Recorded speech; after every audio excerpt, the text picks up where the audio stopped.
ಕರೀತೀರಿ? ನಾನೇ ಸರಿ. ಆ ವಿಷಯವೇ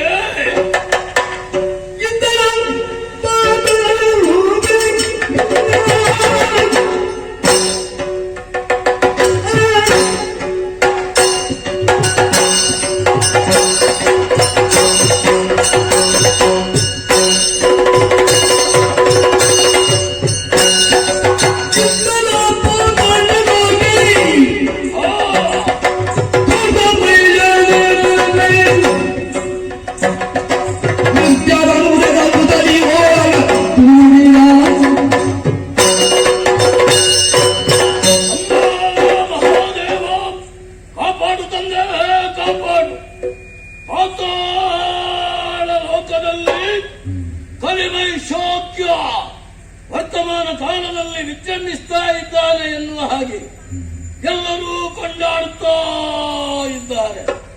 ಎಂದಿನಂತೆ ಎಂದು ಕೂಡ ಸಭೆಯನ್ನು ಸೇರಿದ್ದೇನೆ. ಓ ನೋಡಬಾರದೆ ನಮ್ಮ ಸಭೆ. ಅಸುರ ವೀರರೆಲ್ಲರೂ ನೆರೆದಿದ್ದಾರೆ. ಮಾತ್ರವಲ್ಲ, ರಾಜಾಜ್ಞೆ ಏನು ಆಗುತ್ತದೆ ಎನ್ನುವ ಹಾಗೆ ಕಿವಿ ಅರಳಿಸಿ ಕೇಳುತ್ತಾ ಇದ್ದಾರೆ. ಈ ಕುರಿತಾಗಿ ನೆಮ್ಮದಿಯ ಭಾವವು ಎನಗಿದೆ. ಆದ್ರೆ ಏನದು, ಯಾರು ನೆರವರಿಕೆ ಮಾಡುವುದು?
ನನ್ನನ್ನು ನೆನವರಿಕೆ ಮಾಡ್ತಾ ಇದ್ದಾರಲ್ಲ, ಯಾರು ಎನ್ನುವ ಹಾಗೆ ಯೋಚನೆ ಮಾಡಿದ್ರೆ ಓ ನನ್ನ ಆಪ್ತ ಮಿತ್ರ ಈ ಹೊತ್ತು ಕೌವಾಸುರನೇ ನೆನವರಿಕೆ ಮಾಡ್ತಾ ಇದ್ದಾನೆ. ಸರಿ ಸರಿ, ನನ್ನ ಮಿತ್ರನಿಗೆ ಯಾವುದೋ ಆಪತ್ತು ಒದಗಿದೆ ಎನ್ನುವುದರಲ್ಲಿ ಎರಡು ಮಾತಿಲ್ಲ. ಹಾಗಿದ್ರೆ ತಡ ಮಾಡುವುದಲ್ಲ, ನೇರವಾಗಿ ಅವನು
ನನ್ನ ನೆನವರಿಕೆ ಈ ರೀತಿ ಯಾಕೆ ಯಾಕೆ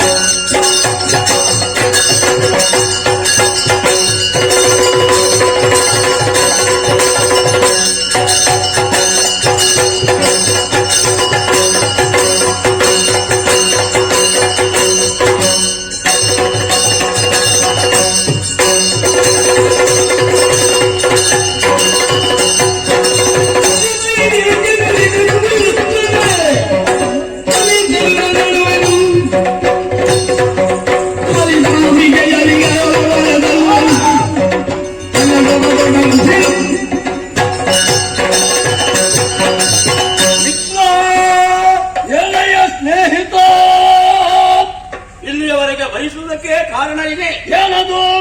ಪುರುಷರಲ್ಲಿ ಮರಣವೇ ಬರದ ಹಾಗೆ ಆದಿಮಾಯೆಯನ್ನು ಮೆಚ್ಚಿಸಿ ವರವನ್ನು ಪಡೆದಿದ್ದೀರಿ. ಮತ್ತೆ ಇನ್ನು ಹಾಗಲ್ಲ, ಸ್ತ್ರೀಯರಿಂದಲೂ ಮರಣ ಬರಬಾರದು ಎಂಬಂತಹ ವರವನ್ನು ಪಡೆಯಬೇಕಾಗಿದೆ. ಹೌದೇ? ಅದಕ್ಕಾಗಿ ಕಾನನವನ್ನು ಸೇರಿ ಪರಶಿವನನ್ನು ಮೆಚ್ಚಿಸುವುದಕ್ಕೆ ಪ್ರಯತ್ನ ಪಡುತ್ತೇನೆ. ಆದ್ರೆ ನನ್ನಿಂದ ಏನಾಗಬೇಕು? ಏನ್ ಮಾಡೋಣ? ಆ ವರ ಕೊಟ್ಟಳಲ್ಲ, ಹೌದು, ಅವಳೇ ಯುದ್ಧವನ್ನು ಮಾಡುವುದಕ್ಕೆ ಮುಂದಾಗಿದ್ದಾಳೆ. ಹೌದೇ? ಅವಳಲ್ಲಿ ಯುದ್ಧವನ್ನು ಮಾಡುವರೇ ನಿನ್ನನ್ನು ಭರಿಸಿದ್ದೇನೆ. ಮಾಡಬಹುದೇ?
ನಾನಿರುವಾಗ ಯಾವ ಭಯವೂ ನಿನಗೆ ಬೇಡ.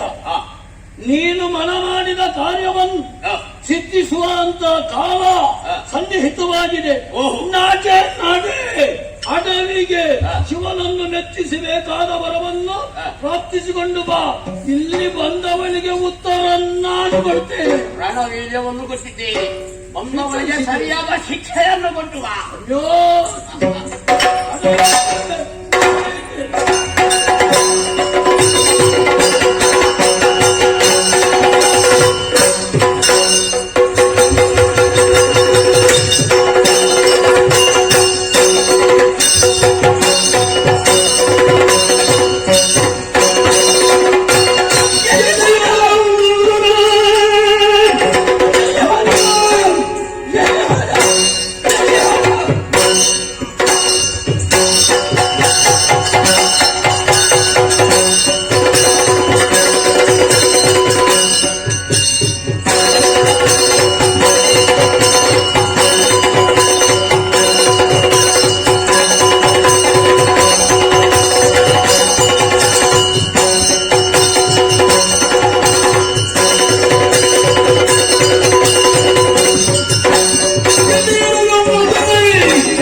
ತಿಳಿಸುವುದರ ಮೂಲಕ ಆ ಬಳಿಕ ನೀನು ಹೋಗಬೇಕಾಗಿದೆ. ನಾನು ಯಾರು ಬಲ್ಲೆ? ಯಾರು? ಕಾಲಿಮೈ ಶಾಕ್ಯ ಮಾತಾಡವಾಸಿ ನಾನು. ಎಚ್ಚರ ಇರಲಿ ನಿನಗೆ.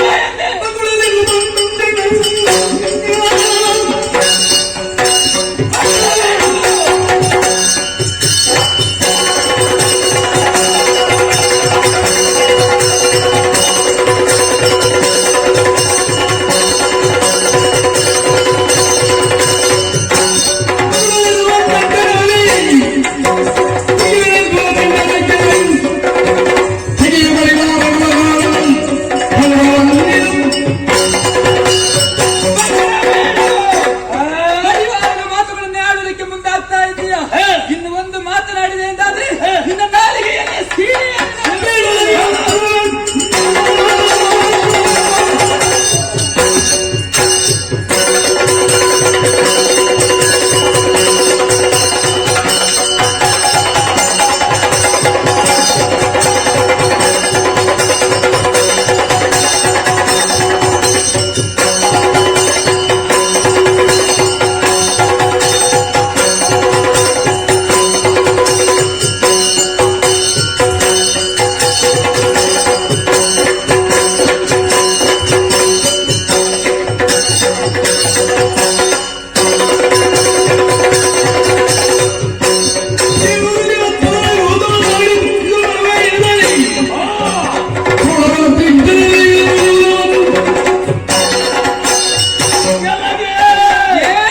ಸೊಕ್ಕಿದವಳೆ ನನ್ನ ನಾಲಿಗೆಯನ್ನು ಕತ್ತರಿಸಿ ನನಗೆ ನೀನು ಹೆಣ್ಣು ಎನ್ನುವುದನ್ನು ಮರೆತು ವ್ಯವಹಾರ ತಿಳಿದೇನೆ. ಈ ಹೊತ್ತು ನನ್ನ ಗಂಡು ಸುತನ ಏನು ಎನ್ನುವುದನ್ನು